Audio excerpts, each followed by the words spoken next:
Login failed on Bankin Pro Fix. You open Banking Pro, ready to check your spending insights, but suddenly you're hit with login failed. It's frustrating, especially when you know your bank password is correct. But here's the surprising truth: the issue usually isn't with you or Bankin itself. It's in the background link between Bankin and your bank's secure servers. Let's fix it quickly. Start by logging directly into your bank's official app or website. If that fails, reset your password there first, because Bankin can't connect with outdated credentials. If your bank login works perfectly, open Bankin again and tap Reconnect next to the account that failed.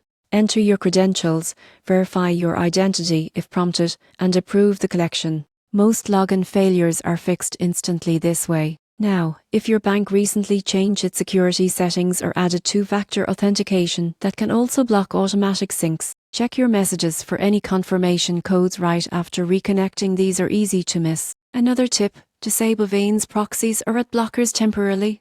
Banking uses encrypted communication channels to connect with financial institutions, and those tools can sometimes interfere. If you're using an older version of the Bankin app, update it through the App Store or Google Play. Outdated versions may not match the latest open banking standards. Still seeing the error? It might be temporary. Banks sometimes run scheduled maintenance overnight, which interrupts third-party connections like Bankin Pro. These usually resolve themselves within a few hours. To keep your account stable, make a habit of reconnecting your banks every few months or after any password changes. It ensures your financial data stays accurate and your budgeting insights remain reliable. So next time your login fails on Bankin Pro, don't stress. A quick reconnection, credential check, and updated app will almost always solve it, bringing your full financial overview back to life.